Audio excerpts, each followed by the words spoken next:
सर्वांना good morning. तर आता सकाळचे 6 वाजलेले आहे आणि आपले डेली रुटीनचे कामं झाले आहेत सुरू।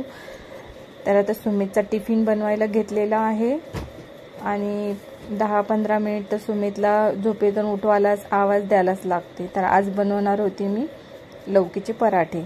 तर बघा आता छान असं मी किसून घेतलेलं आहे त्याला आणि मी म्हणजे त्याच्यामधलं पाणी काढून घेतलेलं आहे, कारण त्याला खूप जास्त पाणी सुटतं।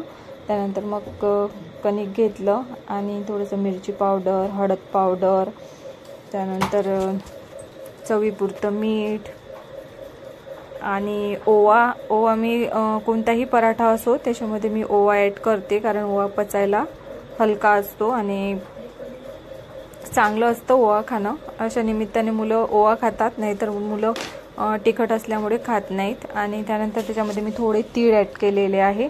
तिळाने छान चव येते, तुम्ही सुद्धा ट्राय करून बघा।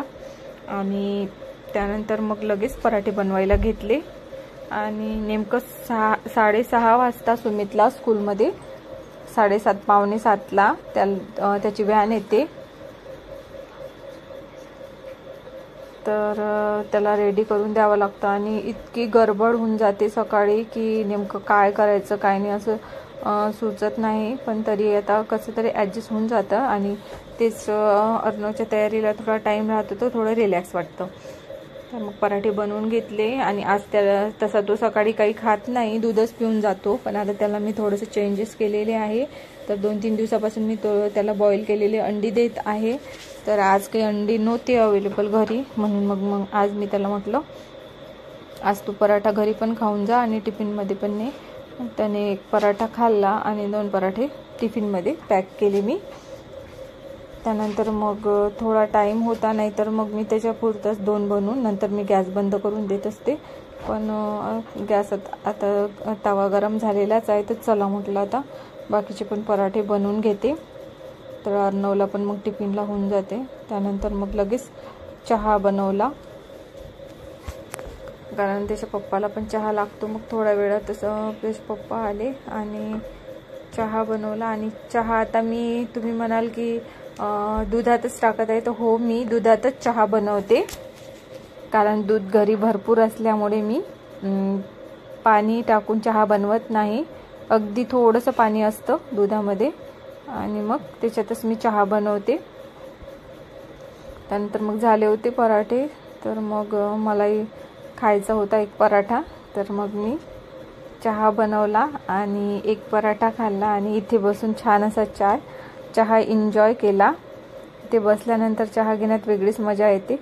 त्यानंतर मग मुलं स्कूलमध्ये गेल्यानंतर मग आपले बाकीचे राहिलेले कामं किचनमधलं थोडंसं आवरून घेतलं आणि 2 दिवस झाले थोडंसं ऊन पडायला लागलं, तर चला म्हटलं आज झाडाला पाणी देऊन देते। तर मग झाडाला पाणी वगैरे दिलं आणि त्यानंतर पोर्च वगैरे पण मी आज क्लीन करून घेतला। इतक्यात पावसामुळे तो खराब होऊन जातो, त्यामुळे मग असे पायाचे वगैरे चप्पलचे वगैरे डाग पडतात, म्हणून मग मी ते सुद्धा क्लीन केलं। आणि लवकरच तुमच्यासाठी एक गार्डनिंगचा ब्लॉग घेऊन येणार आहे आणि तुम्ही मला कमेंट करून सांगा की तुम्हाला माझे व्हिडिओ कसे वाटतात। त्यानंतर मग पाणी वगैरे देणं झालं आणि बघा मोठला किती छान मोड आलेली आहे आणि मला अशीच मोड खूप आवडते।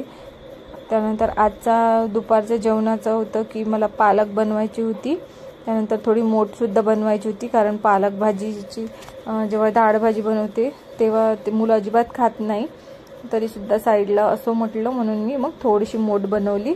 आणि बघा असे जे आपले खाली डबे झालेले राहतात, आपण जेव्हा काही त्याच्यामध्ये आणतो तर आता आपण तर वेस्ट करत नाही, जवळपास कोणतीच गृहिणी करत नसणार, तर मग त्याच्यामध्ये मी असं ऑर्गनाइज करून ठेवते। छान पालक कट करून ठेवलेली होती आणि हिरवी मिरची आणि सांबार असं सगळं मी याच्यामध्ये केलं आणि फ्रीजमध्ये ठेवून दिलं। त्यानंतर बघा छान अशी मोड बनवून घेतली आणि मग राहिलेली मोठ होती तर मग ती स्टोर करून ठेवली, ते सुद्धा मी डब्यामध्येच ठेवते, तर मग छान राहते, फ्रेश राहते। त्यानंतर मग पोळ्या वगैरे बनवून घेतल्या आणि डाळ भाजी सुद्धा बनवली आणि असा होता माझा आजचा दिवस, म्हणजे दुपारपर्यंतचा. तर व्हिडिओला लाईक करायला विसरू नका, चॅनलला सबस्क्राईब करा आणि बेल आयकॉनचे बटन प्रेस करा. तर भेटू नेक्स्ट व्लॉगमध्ये. तर इथेच थांब.